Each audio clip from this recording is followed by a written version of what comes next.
Good morning from Saskatchewan. Yes, good morning, Saskatchewan. Sydney, BC. Oh, I love this.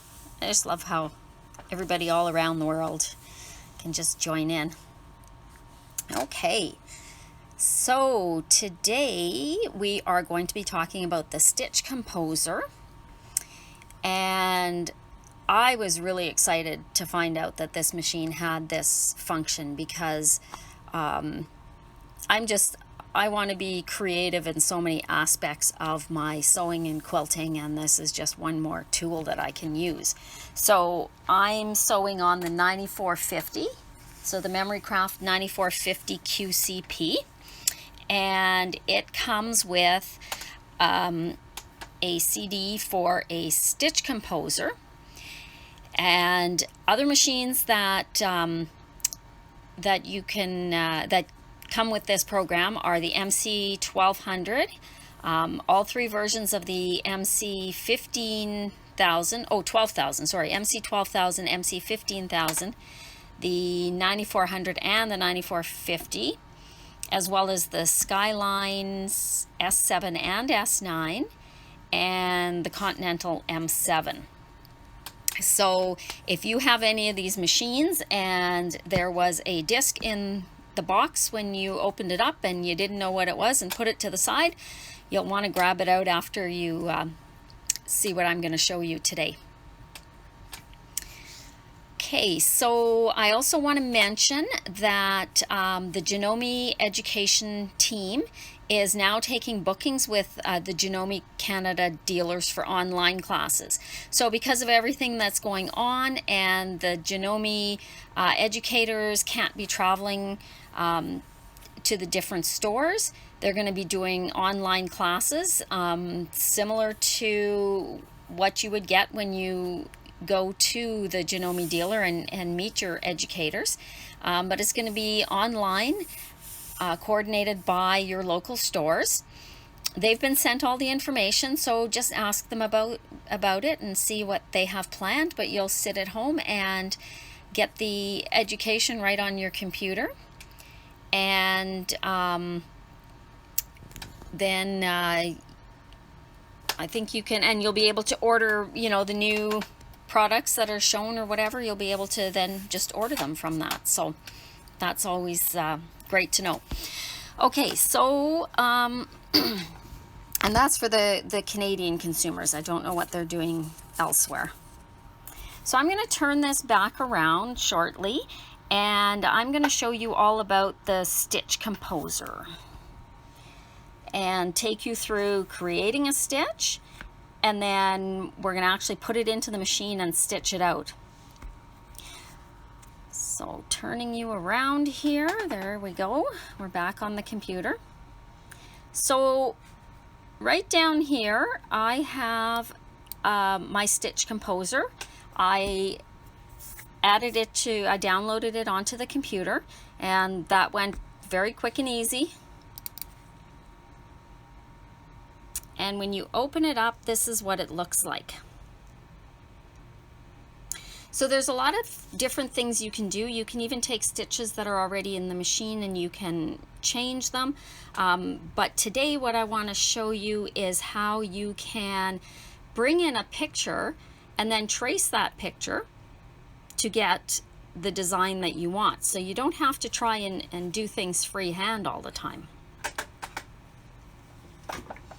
So what I'm going to do is go over to, let's see if I can bring that up close, to View. And right over here, we have Backdrop Image. So that's what I'm going to use. Okay, so that opens up my folder. And I have this pattern called Valor.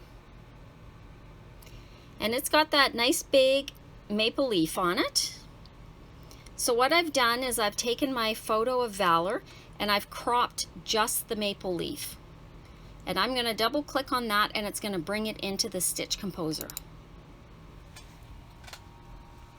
Okay, there it is. Now once it's in the Stitch Composer, I can use these to resize it, I can stretch it, I can do whatever I would like with it. Make it smaller, make it bigger. I could take it bigger so that I only have a portion of it. Now I'm going to delete that, and I am just going to reopen so that I have it at that size. Now the other thing I can do is I can move it around where I want it on here. So what I want to do is, you can see it's got darker lines and lighter lines in there. So I'm going to move it so that the stem is right on one of those darker lines, and that right here is lined up with a line as well, just to make it easier, and it's kind of centered up and down, and that should make it easier for me to follow and to make sure, because it is a symmetrical design, I'm going to want it the same on both sides. So if I put it on one of those main lines, then I'll be able to easily see if it's symmetrical when I'm done. So I'm going to lock it in place so it doesn't move as I'm creating the stitch, and I have this option to make it transparent. So it's pretty dark, and if I start to create on there, I might not see that well. So if I click on transparent, give it a second here, it lightens up, and it looks darker on your live screen than it does on mine. It's really quite pale and easy to deal with, or easy to see the lines over. Okay, so we're going to go back to home, and we are going to, so I went back to the home, and I'm going to click on my start. Then I'm going to pick the spot where I want to start, and you're always going to start right here on the 0 line. So I'm just going to click right there, and that's my start. Then what I want to do is move over here and work my way around the maple leaf. So I'm going to click over here, but what you're going to see is that it's going to give me an error first thing off. I am exceeding the maximum stitch length. So there is a maximum stitch length that it allows you to have. So what I'm going to do is go about halfway between, and then I'm going to click over here.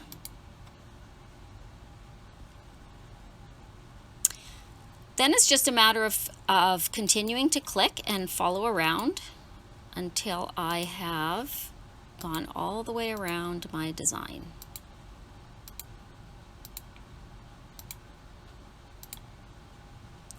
And I'm actually not too worried about getting this really exact, because I'm going to show you afterwards how we can move these stitches if they're not where we want them. So you'll also notice that as you're clicking, well, I'll just leave that one there so I can move it after. As you're clicking, it's numbering the stitches. And over here on the side, it's telling us where those stitches are. If I want to work with just one of the stitches, say 15, I can click on that. So that's why they're numbered. But, oops, exceeded the length again. But for right now, I actually don't want to see those numbers because I want more clarity on where my actual stitches are, where the dots are. So let's go back to view, and right here I'm gonna click stitch numbers and take that off. Okay, so now you can see those stitch numbers are gone. The other thing I can do while I'm in view, I am going to check off where it says show. So it's showing me, this is the backdrop image area, and it is showing me the image. Now I want to take that off because I don't want the image there anymore. I just want to see my stitches. So because I lined this up centered, I can easily see by looking here that my design is pretty much symmetrical. Yeah, I think I hit it pretty much on. This one I purposely left. I want that to be a straight line as well. So now I'm going to go over here, and where it says point and move, I'm going to click on that, and I can take any of those points and I can move them to where I want. So I'm just going to straighten that out. So let's say I wanted this to be a little deeper as well. I could do that.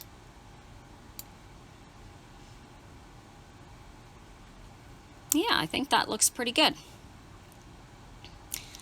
So once I've created the stitch design, I have a USB in my computer, and I am going to go to the, I'm going to, first of all, sorry, I need to lock the stitch, and that's going to end everything. I can also press the play button up here, and you can see down here what it's going to stitch out like, which is really cool because you get a better idea of what the stitch is going to look like, and then you can see the space between them. Like if I wanted less or more space in between my designs, then I would know to go up here and move this over.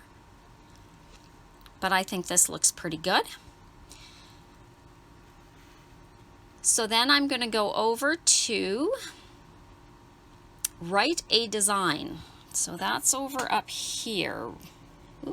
I'll say write a design to the USB flash or sewing machine. Okay, so I'm going to write the design. I can rename it if I want, and then I just click here.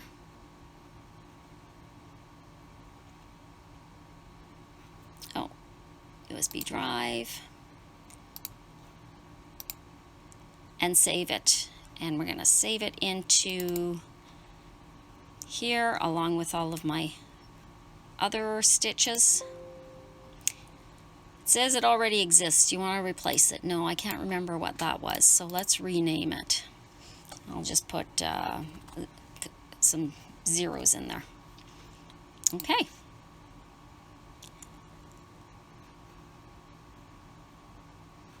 And there we have it. It should be okay. So I'm actually going to stitch out the one that I created the other day, which is the same design. Okay, but first of all, I'm going to pull out my USB.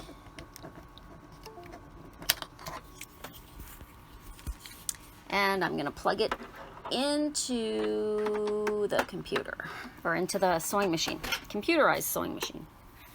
Okay, and I'll bring you over here. So it's as simple as opening the file. And we're going to go to our USB, and we're going to go to the ORDF file. And I am going to search for, I called it Valor, so I'm going to choose that one. And there you see it, just loaded in. So when you're here, it also tells you which foot you should be using. And I've already attached that foot to my sewing machine, and of course the appropriate needle plate. Okay, so here we are, we're all threaded up, got everything set up, and we're just gonna stitch out a test run of it. And the reason I do that is because sometimes when you're working on that big computer screen and then it comes down to really small, sometimes you don't realize just how close and tiny those stitches actually are. So I'm just going to start to sew here.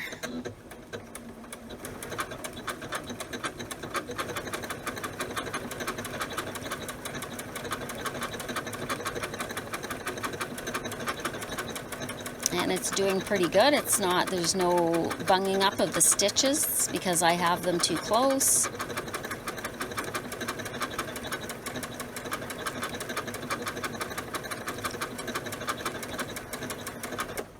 Okay, and cut the thread.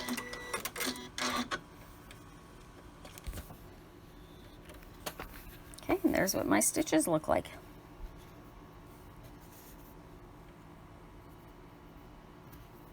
Oh, there we go. Okay, so I'm pretty happy with that. I think I'll make a label for my quilt, and I will use that as a border print because it's matching the quilt. So someone says sewing machine multiplies the stitches, no need to duplicate yourself. Not sure what that means. I only created the maple leaf once, and then it stitches out continuously. And we've still got some more people joining in. So if you're just joining now, you might want to go back and watch the full video afterwards. So what we've done, let's go back over here and we're going to look at, this is how we created it. And then this is what's stitched out. So yes, yeah, you create it once and the sewing machine creates additional stitches. You can tell it to either stitch only once, or you can make it continuous, just like any of the stitches on your sewing machine.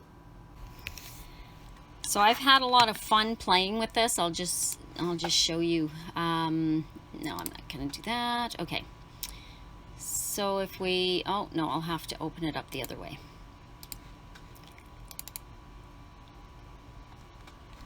Just for the fun of it here, I'm going to show you.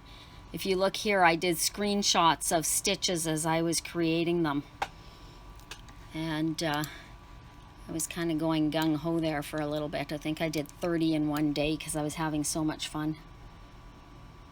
Let's see them there. Different things. And actually what I did was I took my two books, Walking Foot Quilting Designs and Edge to Edge Walking Foot Quilting Designs, and then I recreated those designs. The question is each stitch one, or each click one stitch? Yes, it is. I did a little sewing machine there. Lots of stars. Stars were fun. Some trees. My vortex pattern from my book. Another version of the vortex pattern from my book. So yeah, it was lots of fun doing this. I want to stitch out a whole bunch of them and make a little, I don't know, makeup case or something. I think that'll be fun. Okay, so I'm gonna sign off now, and if you have any more questions, just feel free to ask. Take care, keep cool, and stay safe.